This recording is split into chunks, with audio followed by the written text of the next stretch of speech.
ginagawa. Tayo po ay magpapasimula na ng ating gawain dito sa tahanan ni Ate Lenny. Pangungunahan po tayo ni Ate Ana sa opening prayer. Tayo po ay manalangin. Panginoon, maraming salamat po sa hapon ito na kami ay muli po nandito sa tahanan ni Ate Lenny upang mag-aral po ng mga banal na salita na kahit kami po ay kakaunti ay okay lang po yun dahil ito po ang banal na salita ang aming pag-aaralan, Panginoon. Maraming salamat po at mga kapit po namin na hindi pa po nakakarating naway kung na hindi papunta po sila. Ingatan mo po sila, Panginoon, sa kanila pagpunta, Panginoon po. Maraming salamat po. Ito po ang aming dalangin sa pangalan ni Jesus. Amen. Amen. Okay, wala tayong tanging awit. Ay, umabot yata. Ayan na yan. Ayun ang schedule. Sino ba yan? Schedule. Si Dong. Kasi Lenny. Wala talaga. Okay, so ano ba ang ating topic last Sunday? Wala ka naman din. Wala. Mga pastor, ano yun? Sa Bible mo? Genesis. Sa Bible yun? Oo. Genesis? Hindi. Ay, hindi kayo Genesis. Genesis. Yung nagtanim na ng binhi, nahulog sa daan, sa batuhan, sa dawagan, mga patinik. Di ba si Ate Lina ang nagkuhan eh? Nung Sunday Nung po? Sunday. Nung Sunday. Ayan na sila. Ayan na sila, Pastor. Okay. Nung Sunday pala. Kami ay na-late na. Walang Okay problema. lang, umpisa pa lang Hindi namin. meron kang inawit na. Ngayon naman po ay makakarinig tayo ng isang tanging awit na walang iba, siya pa rin. Si Ate Lisa.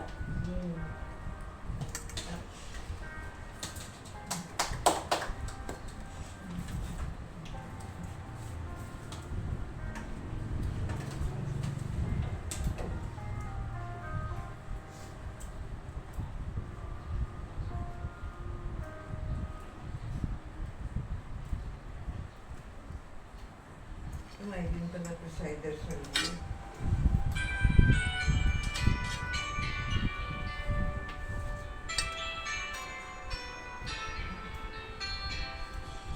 Life can be so good.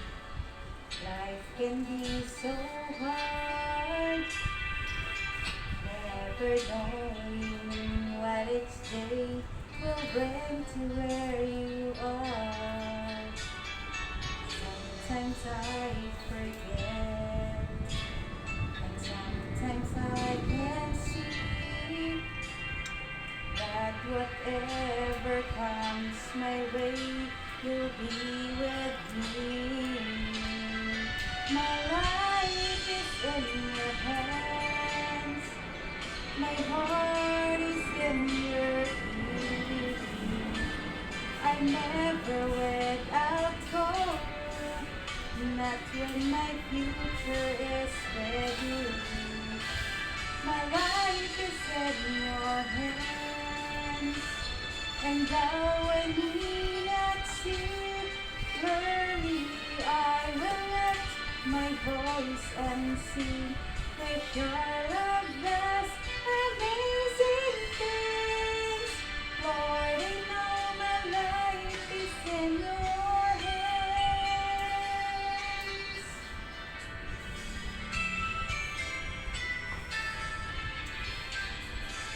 Nothing is for sure, and nothing is for keeps. All I know is that your love will live eternally. So I will find my rest, and I will find my peace, knowing that you'll meet my every need. My life is in your hands, my heart is in your keeping. I never without hope, not when my future is ready. My life is in your hands, and though I may not see clearly, I will lift my voice and sing. Treasure love God's amazing things. Lord, I know my life is in your hands. When I am at my weakest, Lord, you carry me. When I become my strongest, Lord, in your hands.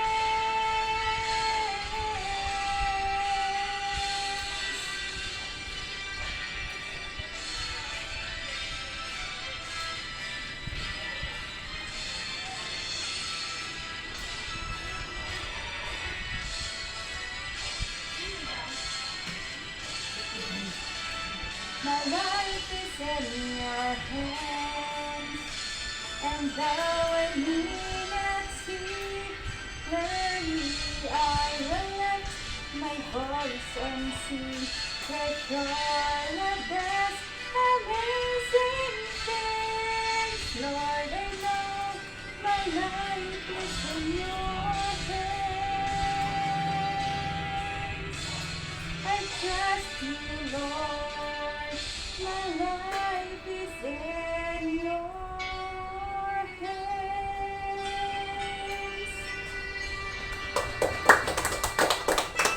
Very good. May dumarating pa yata. Ay, very good. Miss na miss ko na to eh.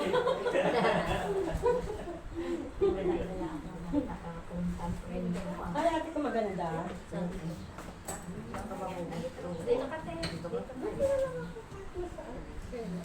Okay. So, ang topic, ano ang topic natin? Si Ate Lisa ang tatanungin ko noong linggo. Yung napag-aralan natin. Yung ano, tiling, yung Yung mga musik. oh, Si Ate Lene nagturo. tungkol sa ang study ng ating Yung ano, mga musik. study. Ano ang estado ng puso nyo? Ang study ng So, yun ang ating i-expound na. No? Nakuli ko kaya yung aking ano? Yeah. Okay. Nakuli ko. Oo. Kasi sa tiling.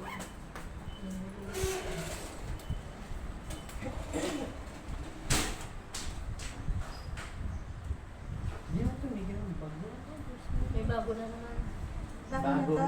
Bagyo. Ah, Di ba dalawa? Si Opong. tapos na yung isa, malis na. Hindi naman matutuloy yata yung isa eh. Si Opong. Oo, yung pagluwan. Hindi naman matuloy. Tama, wag nang matuloy. Tsaka hindi na sa atin. Si Mabait din lang Diyos kasi hindi nakarating yung malakas na banda sa atin. Doon na lang sa Sana. doon na lang sa Saan yun? Saan mababasa yun? Matthew ba?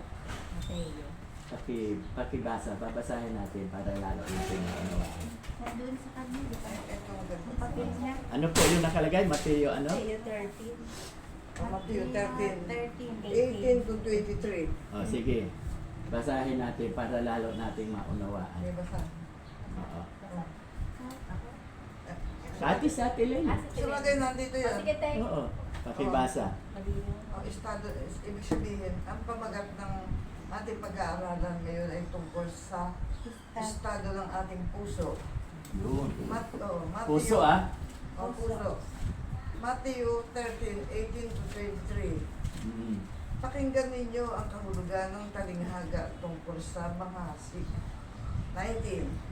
Ang tabi ng daan kung saan may nahulog na ilang binhi ay ang taong nakinig ng mensahe tungkol sa paghahari ng Diyos, pero hindi nakaunawa. Dumating si Satanas at pinagaw ang salita sa kanilang puso. Pakinggan niyo mabuti po, maganda to. Ang mabatong lugar kung saan nahulog ang ibang binhi ay ang mga taong nakinig ng salita ng Diyos, at masaya itong tinanggap. 21. Ngunit hindi taimtim sa puso ang kanilang pagtanggap, kaya hindi tumagal ang kanilang pananampalataya. Pagdating ng kahirapan o pag-uusig, dahil sa salita ng Diyos na kanilang tinanggap, agad silang tumalikod sa kanilang pananampalataya. 22. Sandali. Yan lang muna ang dalawa para na maunawaan natin. Sige. Ang una, ang sabi, merong manghahasik o farmers sa English. Mm. May dalang binhi Mm. para itanim doon sa dakong lugar na kanyang pagtatamnan. Pero habang naglalakad daw siya, may nalaglag sa daan. Yung isa. Sa 18 ba yun? 18? Oh, May nalaglag, 19, nasa 19. no? Nasa 19. Ipinakikita doon, yung binhi po ay salita ng Diyos. Mm. Yun ang ibig sabihin. Yan ang binhi, salita. Kaya nga tayo nagba-Bible study dahil ang pinag-aaralan natin, salita ng Diyos. Pero ano ang sabi? Agad dumating ang ibon, no? Sa ibang talata, ibon eh. Mm. Yan, dinirekta. Dumating ang satanas, ang diablo, inagaw. So, ibig sabihin, dahil nasa kalsada, hindi tutubo yung salita ng Diyos na narinig niya. Yun ang tinutukoy dyan, Mm. na narinig niya. Kaya, inagaw ng kaaway. So, ibig sabihin, wala tayong natutunan. Mm. Pangalawa, may nalaglag sa batuhan. Mabato. Mabatuhan. So, ang sabi diyan, tumubo naman yung salita ng Diyos. No? Tumubo. Kaya lang, pag sikat ng araw, dahil mabato, kulang ang lupa. Ano ang nangyari? Natuyo. So, ibig sabihin, yung pananampalataya niya, yung narinig niya salita ng Diyos ay baliwala kasi sinabi diyan, pakiulit yung binasa mo. Sa 20. O yung sa mabato. Ang Pakiulit. mabatong lugar kung saan nahulog ang ibang binhi ay ang mga taong nakinig ng salita ng Diyos at masaya itong tinanggap agad. Susunod ako. Ngunit hindi taimtim sa puso ang kanilang pagtanggap, kaya hindi tumagal ang kanilang pananampalataya. Okay. Pagdating ng kahirapan o pag-uusig, dahil sa salita ng Diyos na kanilang tinanggap, agad silang tumalikod sa kanilang pananampalataya. Okay. So maliwanag na sinasabi na nalaglag sa mga batuhan yan, di ba? Sa batuhan. Mm. Dahil sa pag-uusig daw, dahil minsan kasi tayo nagkakaproblema. No? Naranasan mo yan, di ba? Nagkaroon ka na ng trabaho, no? Na napabayaan mo yung Bible study, minsan pa nga absent ka kasi hindi mo na kaya, di ba? Sabi mo sa sakit ng katawan ko, pagod na pagod. Hindi na siya makasimba. Oh. Wala, sayang lahat. Hindi, umalis ka kaagad doon sa trabaho mo dahil ikamamatay mo ng maaga yun. Di ba? Nagsimplang na kayo, delikado yun kung may kasalubong kayo. Nung isang gabi, sumimplang yung nakamotor, tumumba, nadaanan ng truck, Yun. patay. Ang lalaki pa naman doon ng truck. Oo, malalaki. Diba? Kaya, thank God. Wala kami. walang truck na kasalubong kasi, o kasunod. Kasi kung may kasunod, ang tendency ganyan, Madilim. simplang siya rito, nadaanan, hindi na Madilim makaka-break. po. Hindi na makaka-break. Diba nakukuha natin? Ito, kaya ipinakikita, sayang lang yung salita ng Diyos. No? Na ay aaral sa atin. Okay. Sige, tuloy mo na po yung hindi mo nabasa. Yung sa dawagan. Ang lupang may matitilik na damo kung saan nahulog ang iba pang binhi ay ang mga taong nakinig ng salita ng Diyos. Ngunit dahil sa mga alalahanin dito sa mundo at sa paghahangad na yumaman, Ito yun, no? Na paghahangad Nakalimutan na nila yumaman. ang salita ng Diyos. Kaya hindi namunga ang salita sa buhay nila. Ito yun. Oo. Ngunit ang mabuting lupang hinasikan ng binhi ay ang mga taong nakikinig ng salita ng Diyos at nakakaunawa nito. Kaya namumunga ito sa kanilang buhay. Maganda to. Okay po. Ang tibay na Babasahin ko yung pangalan. isa. I-explain ko po yung isa. Pera. Oh, Ate. oh. Ba, ganda. Laki. Ang lupang may matinik na damo, ang lupa kasi di ba damuhan, may mga tumutubong matinik, no? Ang lupang may matitinik na damo kung saan nahulog ang binhi ay ang mga taong nakinig ng salita ng Diyos, ngunit dahil sa mga alalahanin dito sa mundo at sa paghahangad na yumaman, nakalimutan nila ang salita ng Diyos. Kaya hindi namunga ang salita ng buhay. Maganda yun. So, hindi namumunga. So, ang ibig sabihin, hindi talaga pwede pagsabayin. No? Hindi pwedeng pagsabayin. Pakibasa sa Mateo 6. Mateo 6. Andiyan na paliwanag, Pastor, sa ulit. 25. Sige po. 6:25 po. Mateo 6:25. Kung Kaya- hindi. Sige. Kaya't sinasabi ko sa inyo, huwag kayong mabalisa tungkol sa inyong kakainin at sa inyong iinumin. Okay, upang sa kayo'y 24 muna mabuhay. para makakuha natin. Walang aliping makakapaglingkod sa dalawang Panginoon, sapagkat kapupuotan niya ang isa at iibigin ang ikalawa. Paglilingkuran ng tapat ang isa at hahamakin ang ikalawa. Sa 23. Pero eksakto na yun. Ngunit kung malabo ang iyong paningin, mapupuno ng kadiliman ang iyong buong katawan. At kung ang ilaw mo'y madilim, ikaw nga ay tunay na nasa kadiliman. Yung 24 pakiulit. Maganda yung 24. Walang aliping makakapaglingkod sa dalawang Panginoon, sapagkat kapuotan niya ang isa at iibigin ang ikalawa. Paglilingkuran ng tapat ang isa at hahamakin ang ikalawa. Hindi ninyo maaaring paglingkuran ng pareho ang Diyos at ang kayamanan. Kaya't sinasabi ko sa inyo, huwag kayong mabalisa tungkol sa inyong Okay, kakainin. salamat. Hindi daw pwede tayong maglingkod sa dalawa. Kung ibig sabihin, ang ating kaisipan para yumaman, yung binasa ko rito, no?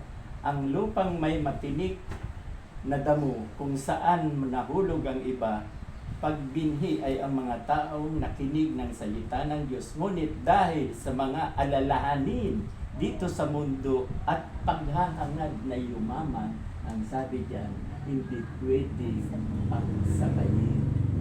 No? Mamili talaga tayo sa Diyos. Kaya ang ganda nung, sayang wala ka nung anniversary natin. Yung ganda ng mensahe ni Pastor Dan. Ang sabi niya, ano yung una? Ikaw ay abundansya dahil kay Kristo. Kasi yung alak naubos, no? Mababasa yan sa John chapter 2 verse 21. Naubos yung alak. So, ang sabi ng ina ni Jesus, gumawa ka ng paraan. So, gumawa siya ng alak. Okay. So, yung tubig, ginawang alak. At napakasarap pa, tinalo yung alak na nauna.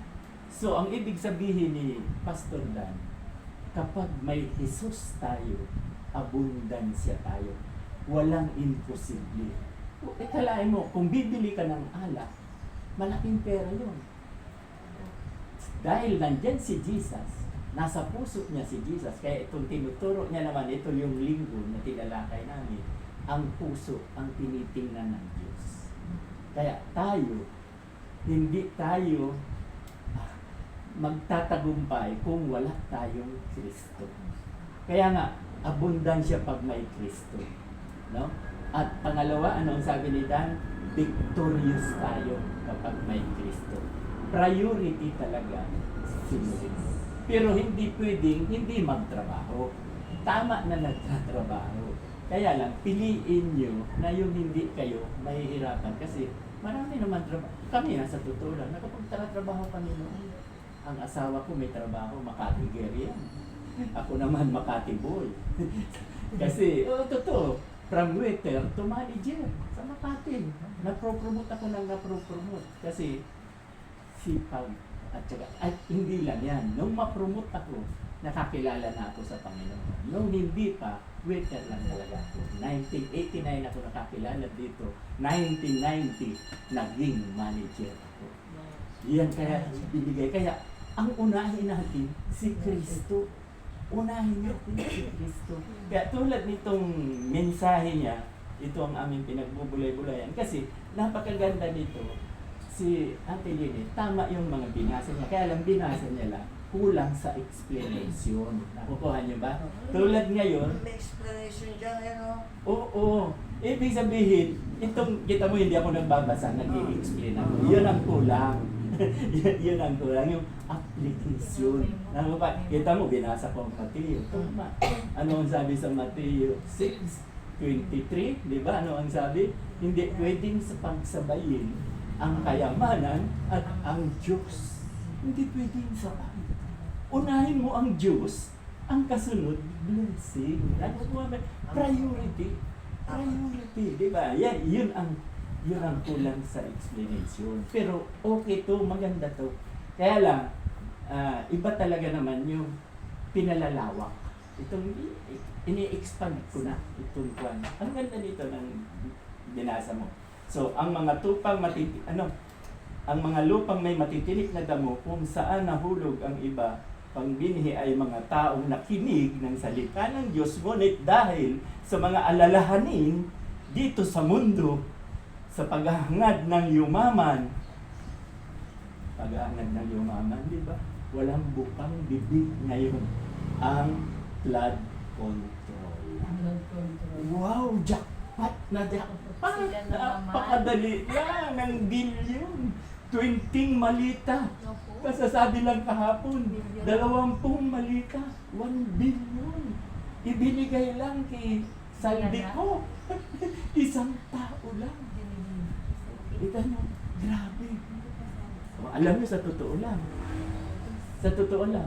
Sasabihin ko sa inyo ang katotohanan. Mas maganda pang namatay na sila. Isa buhay. Kasi buhay pa sila, pinapatay na sila. Wala na silang mukhang maiharap. Di ba? Pagmamalaki ka pa.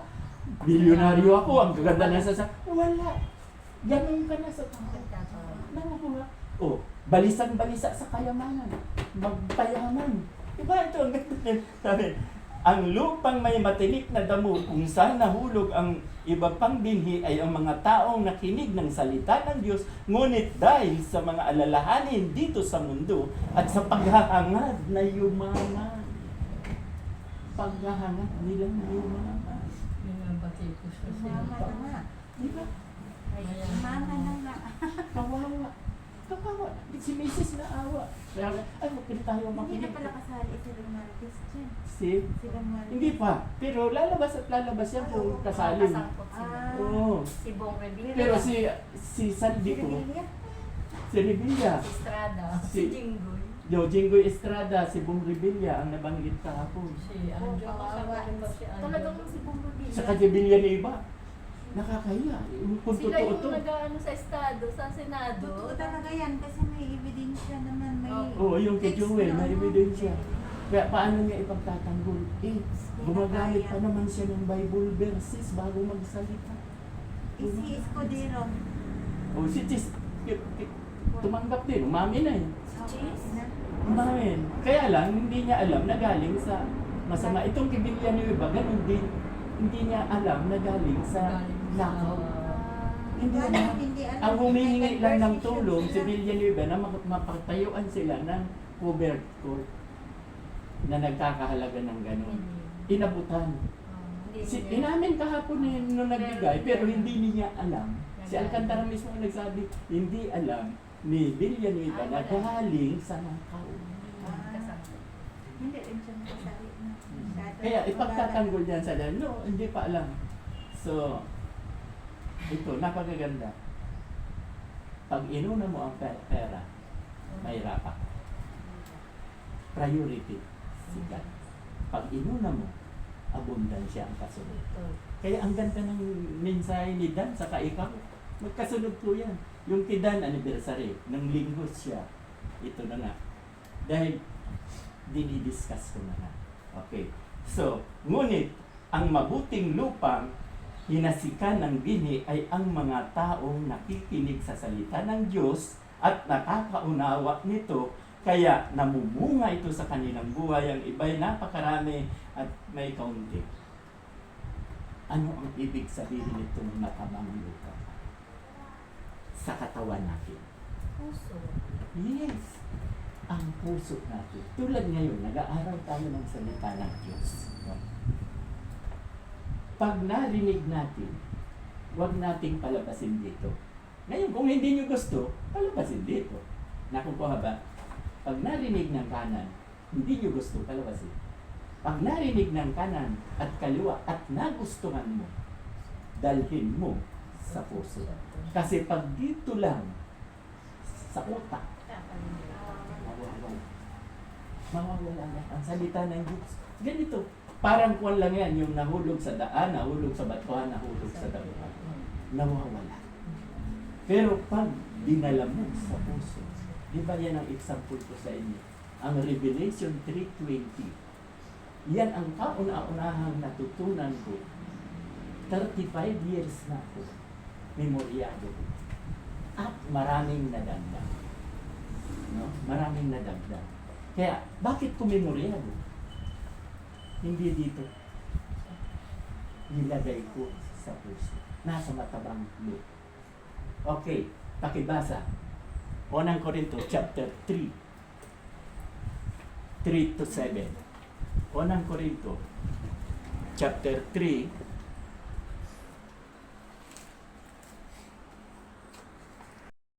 ang laman.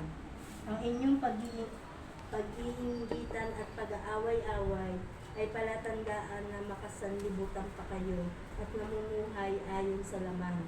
Kapag sinasabi ng isa, ako'y kay Pablo, at ng iba, ako'y kay Apollos, hindi ba't palatandaan niya na kayo'y namumuhay pa ayon sa laman? Sino ba si Apollos at sino si Pablo? Kami mga lingkod lamang ng Diyos na kinasangkapan niya upang akayin kayo sa pananampalataya kay Kristo. Ginawa lamang ng bawat isa sa amin ang tungkuling ibinigay ng Panginoon. Ako ang nagtanim, si Apollos ang nagdilig, subalit ang Diyos ang nagpatubo at nagpalago. Hindi ang nagtatanim o ang nagdidilig ang mahalaga, kundi ang Diyos, sapagkat siya ang nagpapatubo at nagpapalago. okay. Very good, di ba?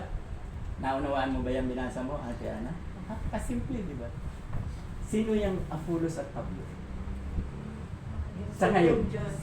Sa ngayon, sino yung Pablo at Apollos? Sa ngayon. Pag ngayong panahon, patay na yan eh. Si Pablo patay na, si Apollos. Pastor. Yes. Pastor. Mga pastor. Kami ngayon ang mga pastor.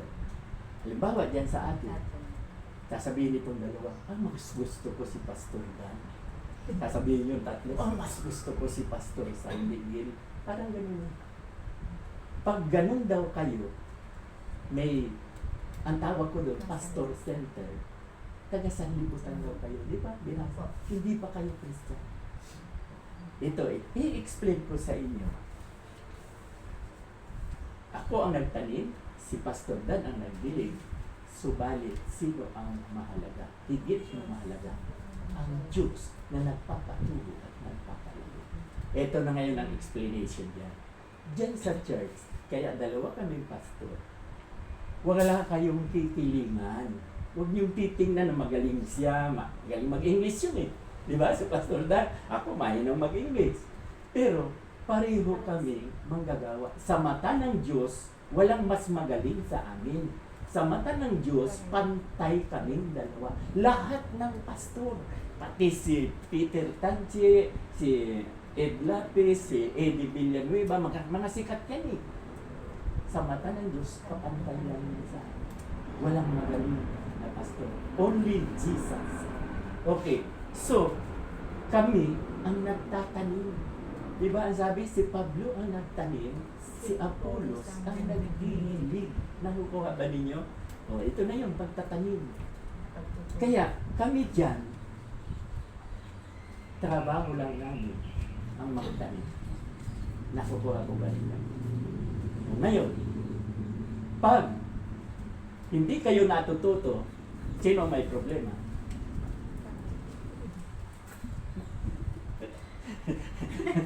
Very good ka. Very good ka. Ito na ang lagi kong sinasabi sa inyo. Daldal kami ng daldal. No? Pero salita ng Diyos yan na napakahalaga. Diba? Ano ang function ng Holy Spirit? Para maunawa. Yes! Hindi naman, madali ka naman palang turuan. Matagal ko nang tinuro yan, di ba? Ang function ng Holy Spirit, magpaunawa. So, sa madaling salita, pag wala kayong naunawaan sa mga itinuro ko, ano ngayon yan? Dahil wala kayong naunawaan. Wala sa amin ang Holy Spirit. Amen. Hindi ako ang masisisi. Wala kayong Holy Spirit. Dahil ang Holy Spirit, function niya yan. Trabaho niya yan. Ako naman, ang trabaho ko, magbunganga. Nakukuha nyo? Pero, ang bunganga ko, salita ng Diyos. Binabasa ko yan. O, di ba? Ang didilig sa amin, ang dumidilig, minsan si Mrs. pumupunta rito, minsan si Dan. Sila ang nagdidilig. Ako ang nagtanim, sila ang nagdidilig. Pwedeng sila ang magtanim, ako naman ang magdilig. Pero subalit ang higit na mahalaga, ang Diyos. Kasi lumalago kayo, pinalalago kayo ng Diyos. Ng Diyos. Magtanim ka nga ng munggo, di ba? Nagugulat ka, iba-iba ang may mataas, may tanda. O bakit ganyan yan? Yung Diyos ang may gusto. Kaya sa inyo, ito, baguhan, marami pa itong naunahan. Sabi sa Bible study, ay sa Bible, nababasa dyan, may mga nauunang nauhuli. At may nauhuling nauuna. Nakukuha ba natin? Bakit? Ang Diyos, trabaho niya yan. Hindi ko yan trabaho. Pag trinabaho ko po yan, bukas, maaari, o isang taon lang, patay na ako. Hindi ko kaya yan. Diyos yan. Hindi ko kaya trabahoin ang trabaho ng Diyos. Ang trabaho ko lang, magbunga, mag-sermon. Ang church po, hindi lamang mensahe ng buhay. Hindi lang mensahe ng buhay. May sermon. Maging ang pari. Ang pari nagsisermon din yan. Karapatan po namin yan. Kasi tingnan niyo, ano ba ang tawag sa inyo? In-example kayo saan? Ano ang tawag sa inyo? In-example kayo sa loob ng simbahan. Ano kayo? Mananampalataya. Isa yan. Di ba ang tawag sa inyo? Sheep. Tupa. Ano ang tawag sa akin? Pastor. Sa English? Shepherd. Shepherd. Ganun po yan. So, sino ba ang magpapasunod? Ang sheep o ang shepherd? Shepherd. Amen. Kasi kami nga ay may tungkod. Bakit may tungkod ang pastor? Kalamaluin ka na. Pinipitik pag may nagkakamali. Kanina lang may sinabihan ako. In a nice way. No? Karapatan ko yun. Hindi ko babanggitin kung sino ang kinausap ko. Dahil pag hindi ko kinausap, may nangyari, masisisi ko ang sarili ko. Nakukuha niyo po ba ang ibig kong sabihin? Hindi ko kasi nasabi ito. Hindi ko siya napayuhan. Kasi kami lang ang may karapatan. Kaya, ang tungkod na yan, sa tunay na tupa, pinipitik po yan pag matigas ang ulo. Pag malapit ng mahulog sa bangin, kaming shepherd, kaya ang tungkod may kalawit. Kakalawitin namin yan. Ayaw namin mapahama. Yan ang trabaho. Dito po, sa Pilipinas, bihira po ang katulad ng church natin na talagang ako ang shepherd. Karamihan, Yemilip, hindi pastor ang shepherd. Southern Baptist, mga Baptist. Hindi shepherd ang pastor. Sino ang shepherd? Sino ang shepherd? Kaya dapat malalaman nyo talaga. Kasi galing ako doon. Galing ako sa Bible baptist. Minister. Ha? Minister ba? Minister. Hindi, pareho din yan. Pastor din yan, minister.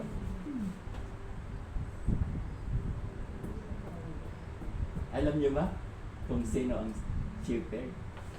Yung may educational background. Board of Trustee. Board of Trustee. Pamunuan. Kaya baliktad yan. Ang tupa, pastor. Ang Board of Trustee, yung mga leader, pamunuan, sila ang shepherd. Kaya utusan ang mga pastor. Kawawa ang mga pastor. Dito ka lang, ito lang ang gagawin mo. Wala kang pakialam sa pananalapi. Yan, sabihin mo. Huwag kang makikialam. Iba-iba pastor yan. Oo. Alam niyo kung bakit hindi ako pumapayag? Kaya isa ako sa natiwalang sa Yemili. Naging pastor ako ng Yemili. Hindi ako papayag na sila ang shepherd. Hindi ako papayag. Ako ang shepherd eh. Tupa kayo. Pwede bang pasunurin ng tupa ang pastor? Saan tayo nakakita? Diba? Kaya ako natiwalag dyan, isa sa matigas ang ulo ko. Ako pa rin ang shepherd. At yun nga, ang sinasabi ko sa inyo, ako ay may karapatang mag-sermon sa ikabubuti. Kasi di ba, natalakay natin minsan na sino ba yung nagtalakay? Am I my brother's keeper? Natatandaan niyo yan? Di ba, tinanong ko pa yan? Am I my brother's keeper? Okay, kayo, di ba, ang sabi ko, halimbawa ikaw, marami kang anak, kaibigan na hindi mananampalataya, no? Hahanapin sa iyo yan ni Lord. Am I my brother's keeper? Dahil yung nangyari, kay Cain at Abel. Di ba tinalakay niyo yan kay Abel at Cain? No? Yung pinatay ni Cain, si Abel. Tinalakay niyo yan. No, nang magtanong ang Diyos kay Cain, Cain, nasaan ang kapatid mo? Ano ang sagot? Am I my brother's keeper? Ako ba ang tagapag-alaga ng aking kapatid? Oo, ang sasabihin ni Lord. Kasi hahanapin sa iyo ang mga mahal mo sa buhay na hindi believers. Ikaw, ganun din, ikaw, ganun din, ikaw, ganun din. Trabaho po natin yan. Nakukuha niyo po ba ang ibig kong sabihin? Na ang ibig sabihin, balang araw kasi, hahanapin sa ating Lord. Ikaw, alimbawa, 2 years ka ng Kristiyano. O, ito, 36 years na Kristiyano, nauna sa akin ng 1 taon. Eh, yung mga mahal niya sa buhay na hindi nakakilala, hahanapin sa kanya nila. Anong ginawa mo sa lupa? Ang tagal-tagal mo ng Kristiyano. Diba, nakukuha ba natin? Kaya nga, tayong lahat, bawat membro, missioneros. Diba, nabanggit na namin yan? O, kababanggit lang ni Pastor Dan. Nung anniversary, diba? In-example niya, ilan ba kayo rito, Pastor? 30. Eh, kung magdala kayo ng tig-isa, ilan kayo sa susunod 60. na linggo? 60. 60. O sa susunod na linggo, nagdala kayo ng tig-isa, ilan na kayo? 120. O sa susunod na linggo, nagdala kayo ng tig-isa. Diba, napakadali, 200, hanggang umabot ng 1,000. Hindi na kasya sa Hindi na kasya sa atin.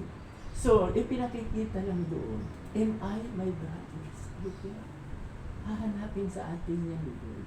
At ipinakikita ko sa inyo, ako bilang shepherd, hindi pwedeng sunod-sunuran sa sheep. Nakukuha ninyo? Yemili ko. Southern Baptist. Kawawa, pastor. Di ba sinabi pa sa atin ni Jeff, pinagre-resign namin ang pastor taon-taon. Pero hindi ka namin tatanggalin. Pero pag gusto na namin, tatanggapin na namin. Taon-taon nagpapayag, di ba? Sinabi sa atin, taon-taon nagpapayag. Anong kinakawawa ang pastor? Hindi mangyayari sa akin yan.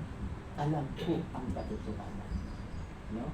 At ang trabaho ko, magtanim ng salita ng Diyos at mag-sermon.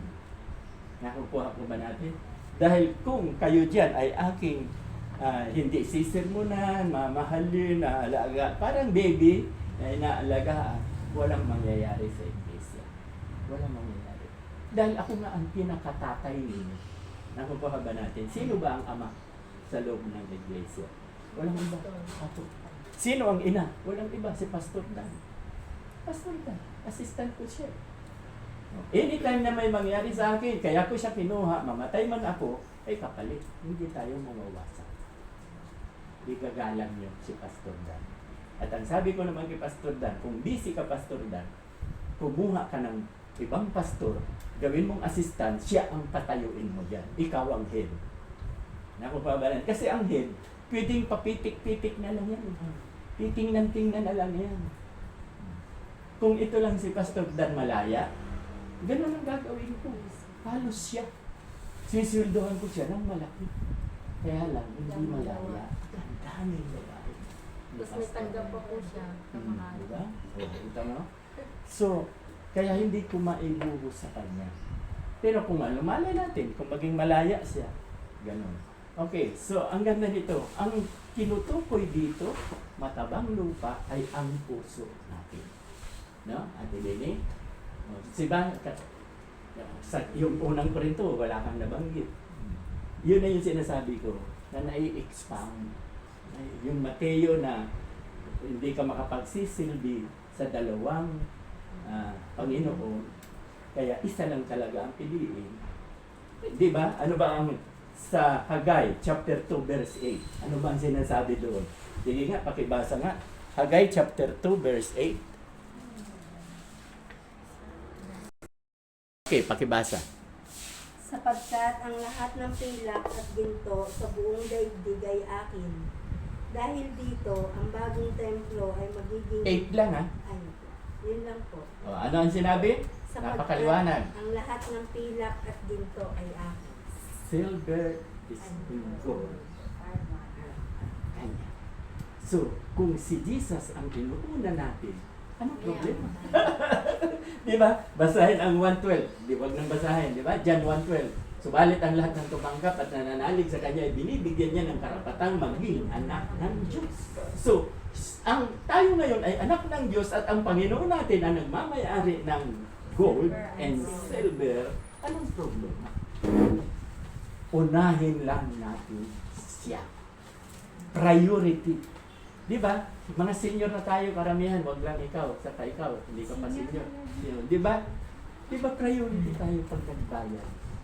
Priority tayo, may discount pa. 30%. Di ba? So, sa buhay natin, i-prioritize natin si Jesus. Sige.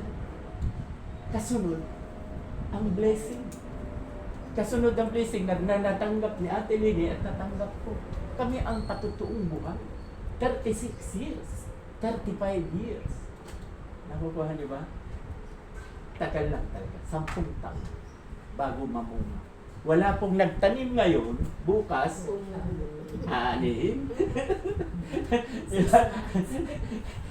Walang nagtanim ngayon na bukas aanin. 10 years. Maging si Kibuloy, si Apollo Kibuloy, yan ang sabi niya. 10 years, pagpapala. Basta, ilagay mo sa puso mo, si Jesus yung tinuturo niya. Yung matabang lupa. Yung salita ng Diyos kasi, ay Diyos yan. Basahin sa John 1:1. Yung salita ng Diyos ay, ang salita ng Diyos ay Diyos. Pakibasa, John 1:1. 1:1. Nang pasimula ay naroon na ang salita. Ang salita ay kasama ng Diyos. At ang salita ng Diyos. Oh. At ang salita ay ang Diyos. salita ay Diyos. Sa pasimula, nandiyan na ang salita. Kasama ang Diyos. At ang salita Ay ay Diyos. Nakukuha ba natin? Kaya itong aming lumalabas sa bibig namin na salita ng Diyos ay Diyos. Siya. No? Diba? At sa 14, ano ang sinasabi kung memoryado nyo? 1:14. Dapat memoryado yan, mahalaga yan. Ang salita ay nagkatawang tao. Ang Diyos ay nagkatawang tao. Kaya si Jesus ay Diyos. Nakuha ba natin? Si Jesus ay Diyos. Kaya yan ang number 1 na si Jesus isa puso natin. Kasunod ang silver at ginto. Okay. So, meron ba kayong katanungan sa ating pag-aaral? Kaya maraming salamat Ate Lenny sa mensahe mo ng linggo na ngayon ay na-expound natin, nalaman natin ang katotohanan na kapag hindi ka nagpatuloy sa pagka-Kristiyano, nandoon ka lang sa lupa, agad tinuka ng manok, ng ibon, inagaw ni Satanas. Pag doon ka naman sa batuhan yung salita ng Diyos, sa batuhan, dahil walang lupa, namatay ka agad ang iyong pananampalataya. At sa damuhan, ganun din. Ginulo ka ng mga matitinik na halaman na wala ang iyong pananampalataya. Ibig sabihin, kapag hindi tayo nagpatuloy na maging mananampalataya, kaya ito, no retreat, no surrender.